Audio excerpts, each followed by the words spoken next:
Bismillahirrahmanirrahim. Bagian halaman 71.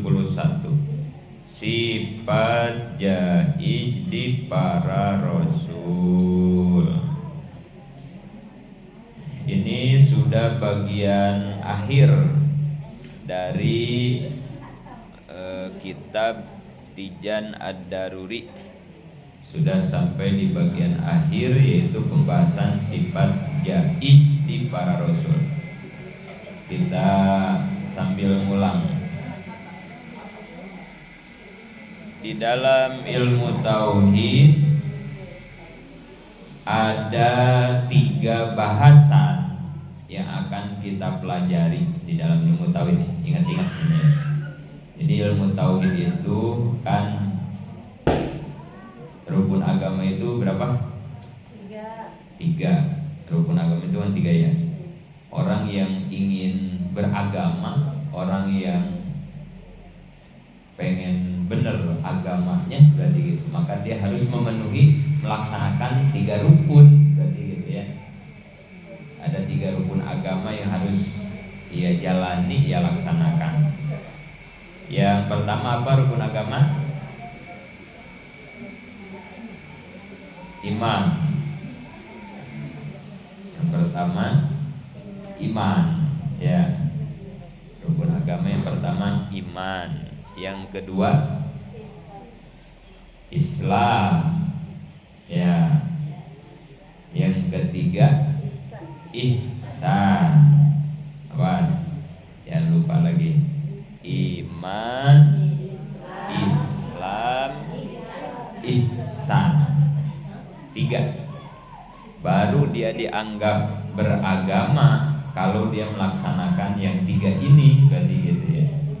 Iman, Islam, ihsan. Ingat-ingat. Kalau iman, kalau kita bicara iman, berarti yang diaturnya, kalau iman itu ngaturnya urusan apa? Kepercayaan itu apa maksudnya? Kalau kita bicara iman, berarti dia sedang mengatur, membicarakan tentang urusan apa berarti dalam agama kita ya? Akidah. Jadi ya, iman itu kaitannya dengan urusan akidah, keyakinan ya. Keyakinan, akidah. Kalau Islam urusannya kaitannya dengan apa? Ibadah ya. Kalau Islam dengan ibadah. Makanya kalau rukun iman kan ada berapa rukun iman? 6. Percaya kepada Allah, malaikat, nabi, rasul, kitab, hari kiamat, takdir baik, takdir.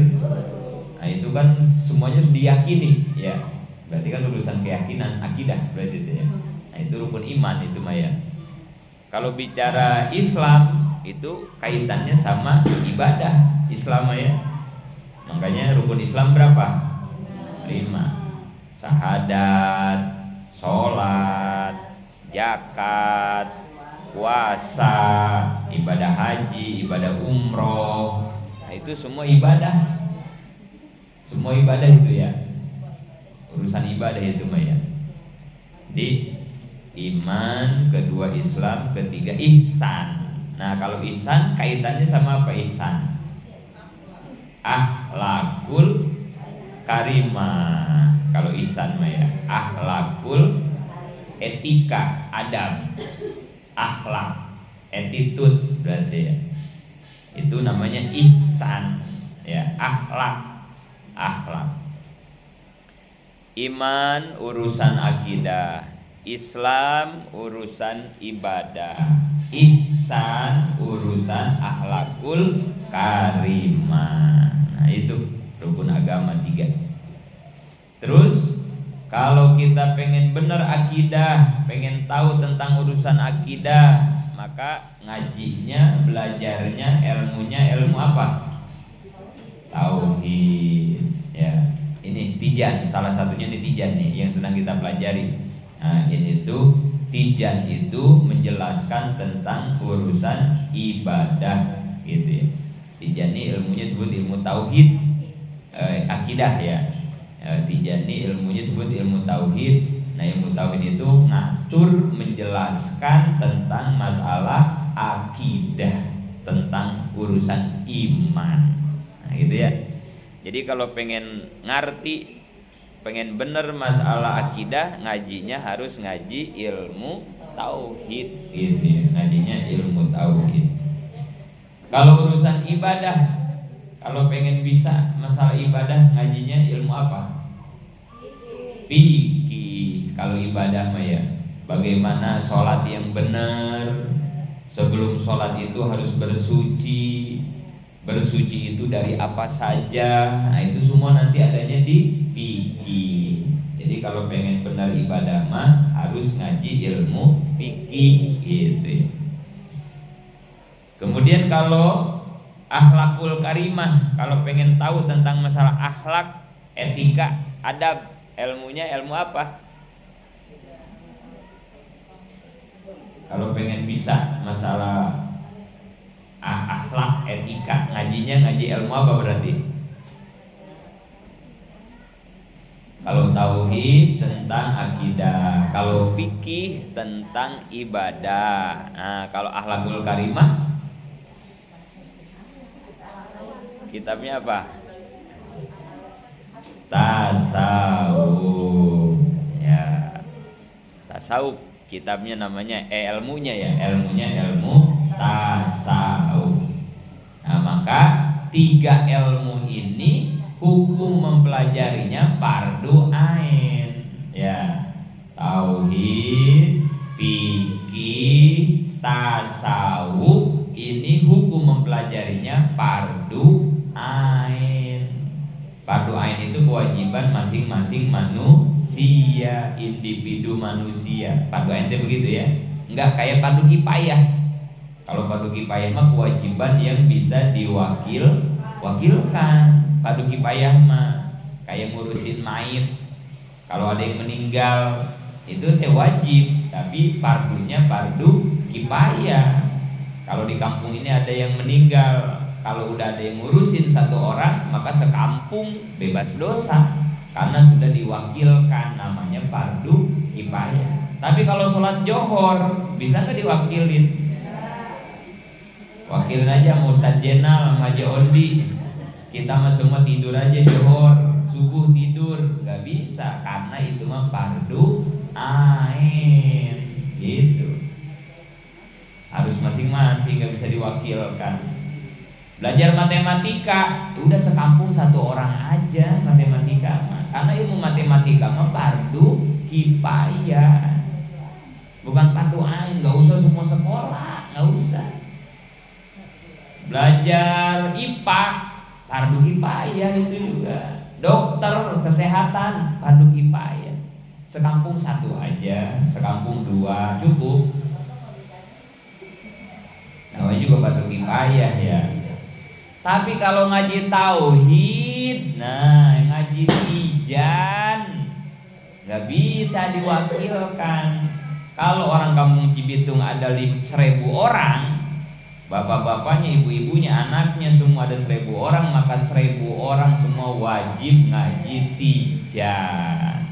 Kayak johor, kalau di kampung Cibitung ada 1.000 orang, maka pas johor 1.000 orang kudu sholat johor. Kita mah dibalikin, sekolah sekampung semua pada sekolah, giliran pesantren sekampung Cibitung ada berapa orang ini pesantren? Ya, terbalik gitu mah ya.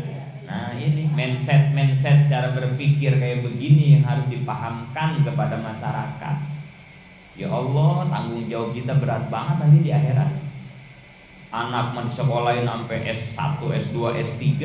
Dan ditanya wujud bidang bako kagak ngerti. Ya Allah, anak kita mah aman-aman aja di akhirat. Bapak sama emaknya yang dikemplangin sama Allah. Wah, ini nih kata Allah nih, makanan malaikat nih katanya nih ya, dikemplangin kita, naudzubillah.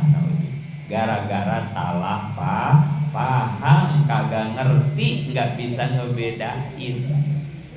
Kita mau begitu jadinya ya. Ada majelis taklim juga di Kampung Cibitung ada, tapi yang ngaji tauhid berapa majelis taklim? Nah, ini juga pertanyaan lagi bagi kita nih ya. Ngaji di sono ada majelis taklim, hari ini ada, tapi ada enggak yang ngaji tauhidnya? Kan begitu ya. Kalau ngajinya cuman bacaan, ngajinya rawi, ngajinya dan lain-lain misalnya gitu ya. Berarti kan kita belum menggugurkan kewajiban dong, kan gitu ya.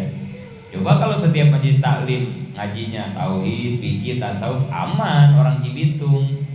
Terus ada majelis taklim juga tapi ibu-ibu mulu, bapak-bapaknya nggak ada majelis taklimnya. Ada bapak juga tapi 15 orang, bapak-bapak atau 10 orang.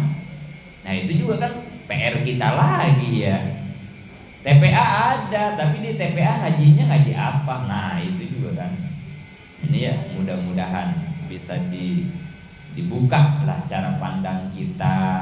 Biarin paling nggak kita dulu nih yang ngaji, udah tahu kita mah ya. Anak kita, sama suami kita, cucu kita jangan sampai salah lagi gitu ya. Makanya wajar ya orang tua dulu mau biarin loh. Agak sekolah tinggi-tinggi juga loh, yang penting mah ngaji yang benar kan begitu ya. Orang tua kita mah dulu ya. Kenapa mereka begitu? Tahu hukum, tahu agama mereka mah ya. Alhamdulillah Abi sama ini. Sekolahnya cuma sampai S4 Abi nih, S4. Abi S4 soalnya. Jadi pas MI lulus kelas 4 SD langsung ke Tasik, langsung pesantren. Jadi cuma S4 tuh kelas 1, kelas 2, kelas 3, kelas 4. Jadi alhamdulillah ijazah SD juga gak punya ini Abi mainnya. S4 sampai kelas 4 doang, 4 SD langsung ke Tasik. Gak dapet ijazah mah, gak dapet ijazah sekolah maksudnya mah ya. Gak dapet, tapi ijazah pesantren mah alhamdulillah ya. Ya itu orang tua kita ya, biarin deh anak gua kagak punya ijazah, yang penting mengaji aja kali gitu ya. Jadi pesantrenin, berangkat pesantren tuh dulu tuh tahun 93. Saya tuh pesantren tuh dulu masuk tahun 93, lulus kelas 4 MI bukan SD, MI. Beres pesantren saya 2006 tuh baru beres. Jadi dari 93 sampai 2006 beres pesantren langsung nikah sama Umi gitu ya. Berapa tahun itu ngaji berarti itu ya. Segitu lamanya segini dapat ilmunya gitu ya. Apalagi kalau ngajinya sebentaran kali gitu ya. Segitu lamanya juga masih banyak yang kagak tahu gitu ya, masih jauh banget dah gitu. Apalagi kalau pesantrennya 2 tahun 5 tahun gitu ya, kayaknya dapat apaan gitu ya, dapat apaan. Tapi udah beres ke pesantren 2006 nikah, pulangnya ya ke pesantren lagi gitu ya. Artinya sekarang ngaji aja lagi, masih ngaji nih kayak masih ngaji aja ya. Pokoknya ngaji mah belum mati mah, belum berhenti aja kita ngaji gitu. Ngaji terus ya gitu ya. Jadi pantesan kita sama orang tua dulu disuruh ngaji gitu ya, buat menggugurkan kewajiban orang tua gitu ya. Kalau anak kita udah di pesantrenin mah ya udah, paling nggak di akhirat kita nggak dituntut sama anak kita gitu ya, nggak dituntut sama anak kita. Jangan sampai kita mau masuk ke surga ditarik sama anak dari neraka. Gara-gara apa? Gara-gara orang tua tidak tuntas melaksanakan kewajibannya di dunia. Apa salah satu kewajiban orang tua? Mengajarkan tentang 3 ilmu fardu ain, yaitu tauhid, fikih, dan tasawuf. Orang tuanya emang kagak bisa ngaji, ngajarin juga nggak bisa, ya berarti harus dipesantrenin buat gugurin kewajiban kita gitu ya. Santrenin. Pokoknya Pak Kiai mau berapa juta juga, asal anak saya ngaji saya bayar. Nah harusnya mah kita begitu ya sama Pak Kiai itu ya. Pokoknya ajarin dah anak saya, penting mah anak saya ngaji gitu. Gak apa-apa ibu bapaknya nyari duit banting tulang, demi anak pesantren mah tidak ada harganya, tidak ada nilainya. Nah, begitu dah kita harus ya. Habis nggak mau dipesantrenin, bocahnya nggak betah, kabur mulu. Betah mah betah, sakit mulu. Ya begitu dah, pesantren mah godaannya ada aja. Aduh, pesantren mah ya Allah, barang mahal, makhluk langka ya. Santri mah ya Allah. Anaknya semangat, orang tuanya nggak semangat. Ibu bapaknya pengen banget nyantrenin anak, anaknya kagak mau. Anaknya semangat, ibu bapaknya semangat, duitnya kagak ada. Ada aja pesantren ya, aduh. Bapaknya semangat, ibunya semangat, anaknya semangat, duit ge banyak, di pesantren sakit mulu, sebulan sakit, ya elah. Ada aja emang itu ya godaannya buat pesantren. Allah, biasalah barang mahal mah susah ya, susah. Gak kayak nyari batu koral mah tuh di depan ke banyak sih tuh batu koral mah gak usah jauh-jauh. Tapi kalau nyari emas, ya Allah harus masuk ke gunung, bikin lubang kecil, gelap-gelapan, ngap-ngapan, dapat sekarung tuh dalam gunung, dapat sekarung biasanya ya penambang emas ya, ngeluarin tuh sekarung, itu tuh dalam banget nyarinya dalam ya, nyawa dikorbankan, dapat karung dibawa keluar sama dia. Apakah semuanya jadi emas? Kagak. Di ini dulu kan, disaring ya, didulang. Paling emasnya mah berapa gram dari sekarung ya, paling berapa gram. Begitu nyari barang mahal mah susah. Tadi ya di Cibitung yang sekolah hampir semua sekolah murah, sekolah mah murah. Makanya semua gampang yang murah-murah mah diobrak kan itu. Sekolah pada pengen. Tapi kalau kita hitung yang pesantren di kampung Cibitung, kehitung sama tangan ya. Berapa orang sih sekampung Cibitung yang pesantren gitu ya. Terus kita tanya lagi, yang pesantrennya lulus berapa orang? Oh itu juga nanti tambah sedikit lagi aja ya. Yang lulus juga, yang sampai bisa ngamalin ilmunya berapa orang? Tambah sedikit lagi aja ya. Udah dah, barang mahal namanya juga ya. Gitu ya. Ya paling gak dah kita udah tahu ilmunya, hukumnya mah ya ada motivasi dalam hati kita, jangan sampai kita salah lagi ngedidik anak. Emang gak boleh sekolah babi? Boleh, gak ada yang melarang sekolah. Tapi tolong ya, yang mau ke sawah nyari ikan emas, tolong kalau nanti di sawah ada ikan mujair, ambil gitu kan ya. Kalau orang ke sawah nih pengen nyari ikan emas, ya nemu ikan jair, ambil, walaupun lebih mahal ikan emas kan gitu ya. Jangan sampai ke sawah padahal yang mahal ikan emas, tapi yang diambilin malah ikan jair. Ilmu pesantren yang mahal, tapi malah kita ayo ngejar-ngejar ilmu sekolah. Bukan gak boleh ngambil ikan jair, bukan, ambil ikan jair gak enak, tapi masih ikan emas gak diambil gitu maksudnya. Bukan gak boleh sekolah, silakan mau sampai S1, S2, S3 juga boleh sekolah, silakan. Tapi tolong ngaji jangan sampai dianaktirikan, karena itu tadi matematika mah gak ada pertanyaannya di akhirat kan itu ya. IPA, bahasa Indonesia, bahasa Inggris, bahasa Jepang gak ada pertanyaannya. Biologi, kimia gak ada pertanyaannya di akhir, gak ada. Yang ditanya mah man rabbuka, siapa Tuhanmu. Tauhid berarti kan itu ya.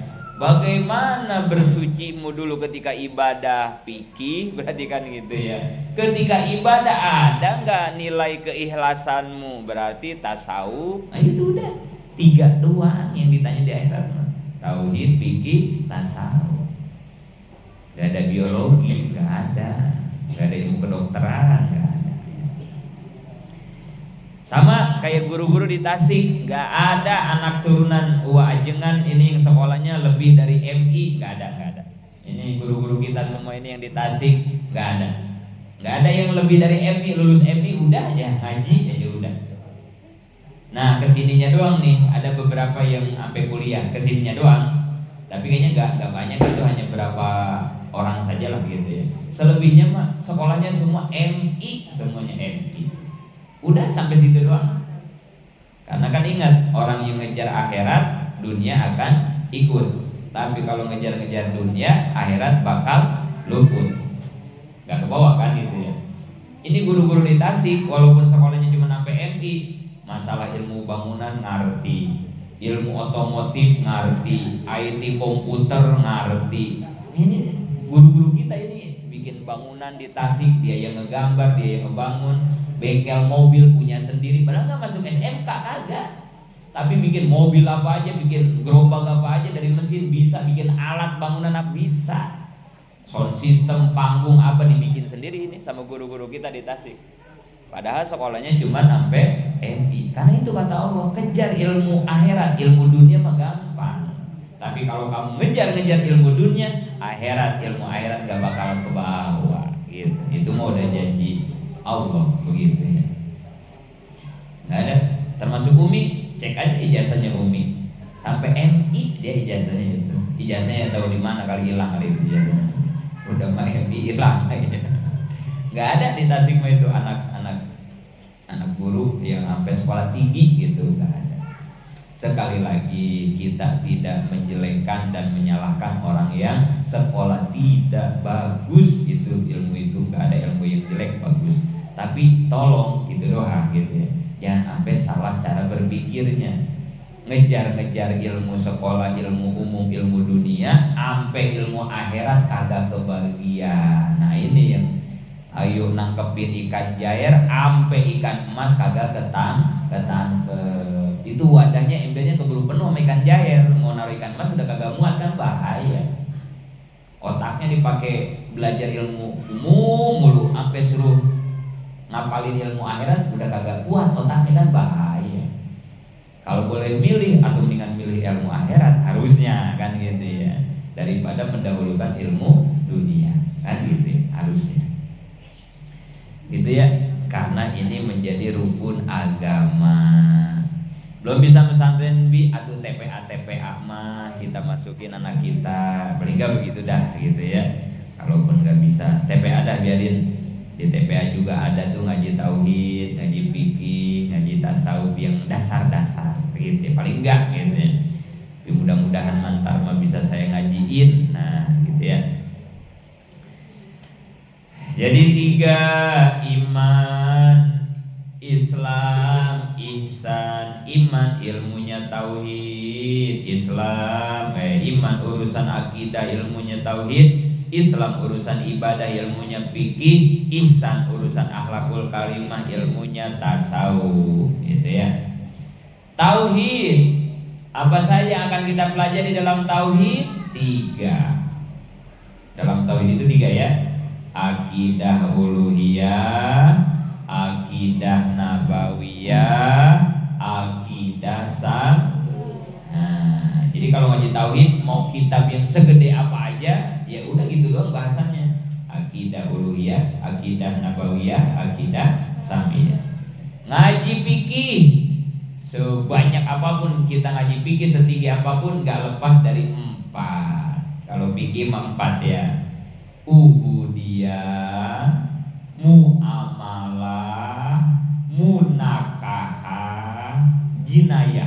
Udah fikih mah 4 doang bahasannya. Ubudiyah, muamalah, munakahah, jinayah. Udah fikih mah 4. Ngaji tasawuf, setinggi-tingginya, sedalam-dalamnya tasawuf, gak lepas bahasanya 3 tasawuf juga. Tahalli, taholi, tajalli. Udah. Tahalli, taholi, tajalli. Udah segitu dong. Globalnya sedikit, tapi kalau dirinci mah Tijan aja kagak beres-beres ini ya. Nah, ibu-ibu udah nyampe mana nih ngajinya berarti ini ya?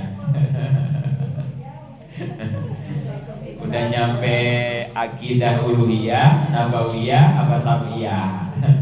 Ini kita kalau di sini berarti udah nyampe akidah nabawiyah nih. Nabawiyahnya udah bagian ketiga, sifat jaib di para rasul. Nah ini ntar kalau udah beres sifat jaib di rasul, kita pindah ke akidah samiyah terakhir. akidah samiyat. Nah udah beres tuh, tauhid masih gitu doang. Tinggal pindah dan nanti kita ngaji fikih. Nah fikih mah 4 doang. Nanti kita belajar ubudiyah, muamalah, munakahah, jinayah. Udah 4 beres. Beres fikih pindah kita ke tasawuf, belajar tahalli, taholli, tajalli. Udah beres. Udah beres itu mah mati aja kita teh. Udah aman. Iya. Jangan sampai keburu mati ngaji belum beres tuh yang barusan ya. Aduh, repot kita nanti di akhirat. Kemana aja mau nek? Dikasih umur sampai 70 tahun ini ngaji nyampe mana katanya ini. Tapi mau nek emang gak apa-apa kan kita udah ngaji ya, udah ngaji. Kemarin mas saya kagak tahu ya Allah, saya baru tahu sekarang. Jadi sekarang mas saya gak bakalan libur dah, pokoknya mau ngaji terus dah ya Allah. Nyampe kagak umur saya mah, yang penting saya niat udah mau memperbaiki diri ngaji. Paling gak begitu ya Maya. Nanti kalau ditanya sama Allah di akhirat, orang saya baru tahu pas ngaji sama Abi, kebetulan umur saya udah 60 tahun itu ya. Dikasih umurnya sisanya 3 sekian, belum sampai beres ngaji itu yang 3 keburu meninggal. Mudah-mudahan dimaafkan kan gitu paling gak ya Maya. Tapi buat anak-anak kita mah jangan ampe gitu ya. Kita udah terlanjur, kita mah nih terlambat. Nah anak-anak kita mah kasih tahu, cucu-cucu kita mah kasih tahu. Jangan ampe kayak emak gitu ya. Ayo ngaji yang benar, yang tuntas, yang lama, yang tinggi. Nah gitu ya. Jadi ini udah di akhir ini sifat janji itu ya. Udah di akhir akidah nabawiyah. Bismillahirrahmanirrahim. Kemarin sepintas sudah kita bahas bahwa sifat jadi Rasul teh 1. Kemarin itu ya 1 ya, isinya 1. Sifat yang wajib di Allah kemarin berapa isinya? Yang di Allah, sifat yang wajib di Allah berapa? Di Allah, akidah uluhiyah berarti. Sifat yang wajib adanya di Allah ada 20. Yang di Allah Maya. Sifat yang wajib di Allah ada 20. Wujud tidak bako yang itu ya. Nah, biarin lupa lagi juga mah, diulang-ulang ya Maya. Sifat yang wajib di Allah ada 20. Sifat yang mustahil di Allah 20 juga sama. Sifat yang jaiz di Allah 1. Jadi 41. Akidah uluhiyah itu ada 41. Nah terus yang Nabi Rasul, sifat yang wajib di Nabi dan Rasul berapa? 4 ya. Di Nabi dan Rasul masih Siddiq, amanah, tabligh, patonah. Di Nabi dan Rasul 4 ya. Kalau di Allah kan 20 ya. Nah di Nabi dan Rasul 4. Sifat mustahil di Nabi dan Rasul 4 juga. Kizib, hianat, kitman, biladah. 4. Nah ini sekarang sifat yang jaiz di para Rasul, jumlahnya cuma 1. Jadi di Allah sifat jaiz cuma 1, di Nabi juga 1 gitu ya. Kalau sifat wajib di Allah 20, kalau di Nabi 4. Mustahil di Allah 20, kalau di para Nabi 4. Tapi kalau sifat jaiz cuma sama, di Allah 1, di para Rasul juga 1. Apa kemarin yang 1? Al-a'radul basyariyah, sifat-sifat kemanusiaan. Nah itu sifat jaiznya itu ya.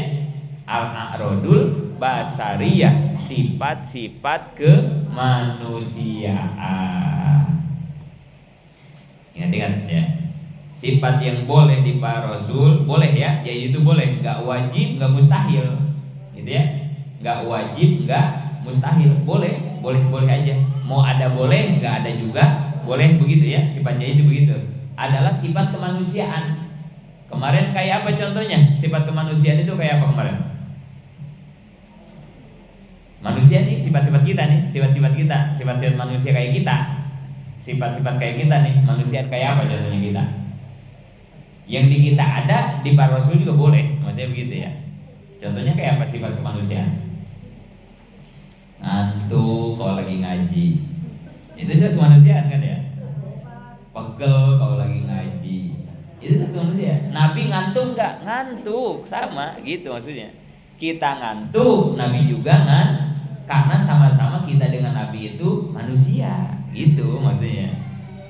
Lapar, mana tadi belum nyarap mau ngaji kan itu ya. Nah, sekarang tengah ngaji dia lapar jadinya ya. Nabi juga sama lapar, itu maksudnya. Itu namanya sifat kemanusiaan, gitu.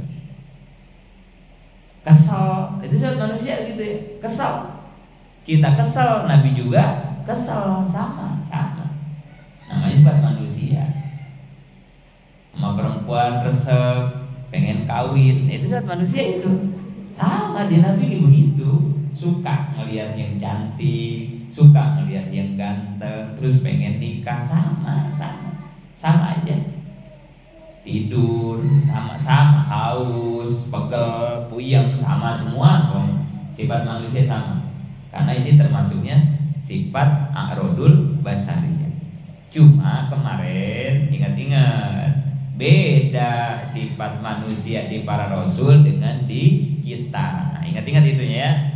Memang Nabi ngantuk, kita juga ngantuk. Para Nabi suka tidur, kita juga suka tidur. Sama, itunya mah sama. Tapi tolong diingat, di situ kan dikatakan ya, allati la tuaddi ila naksin fi marotibihim himil aliyah.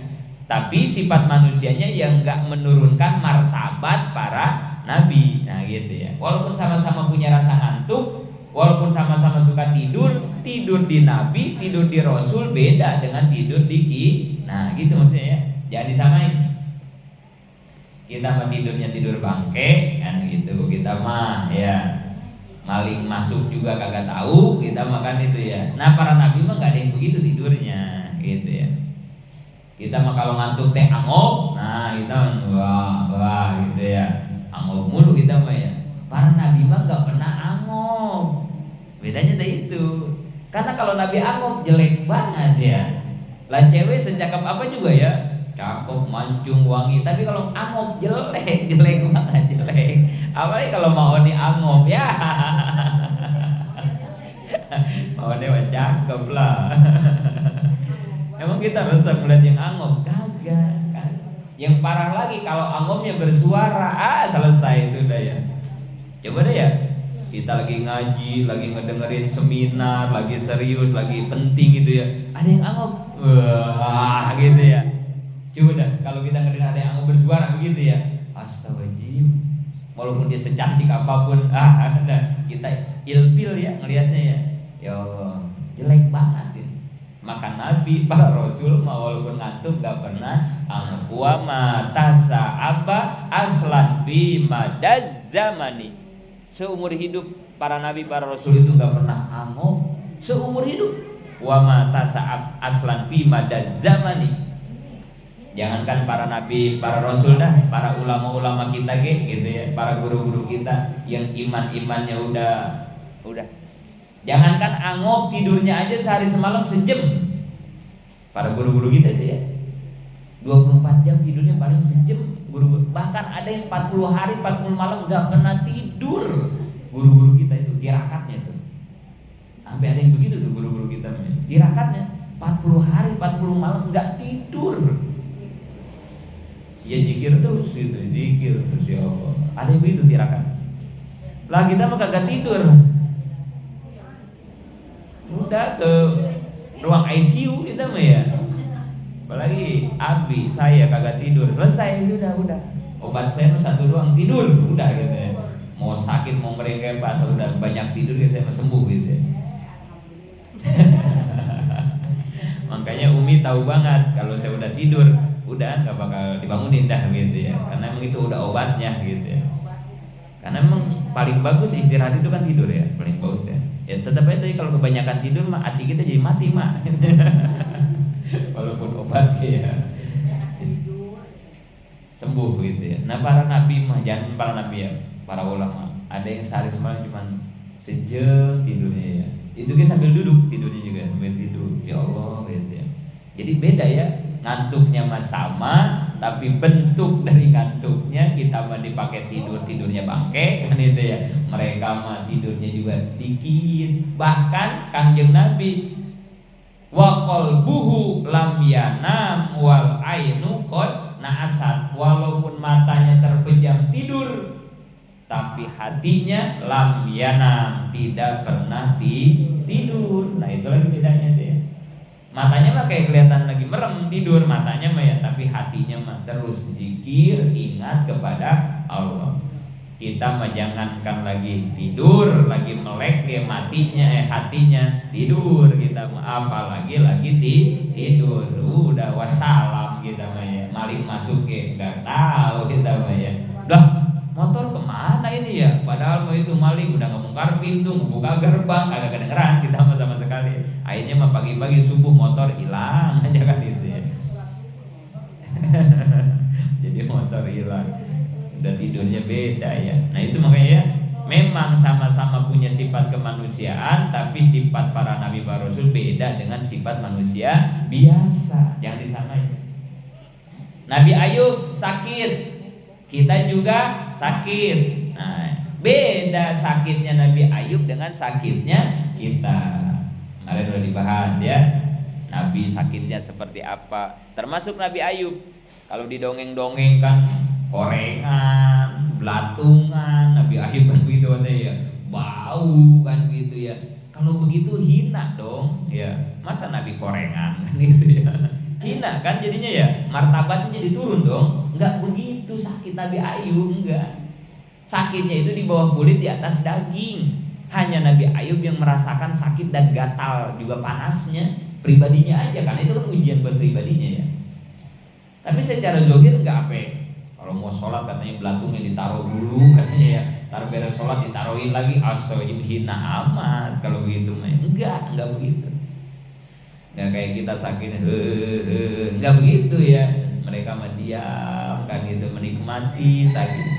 Sama sakit dikit kayak kan gitu ya. Semua diomelin, berisik banget, nggak tahu apa lagi sakit. Nah kita mah begitu ya. Kelas kita mah, para nabi mah tidak ya. Tidak, bedanya begitu ya. Muhammadun basarun wa laisa kal basari wa yakutun hajarun wa laisa kal hajari. Muhammad itu manusia tapi bukan manusia biasa. Kayak batu intan yakut itu bukan batu biasa. Sama manusianya mah kayak kita, tapi bukan manusia biasa. Kayak batu intan sama batu koral, sama-sama batu. Ya cuman beda kelas lah ya. Intan mah intan, batu kali mah batu kali ya. Gitulah ya.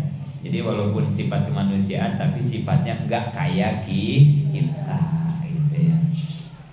Sampai di situ perjumpaan kita mau Senin hari ini. Nanti kita bertemu kembali di Senin depan dalam keadaan sehat dan panjang umur. Amin.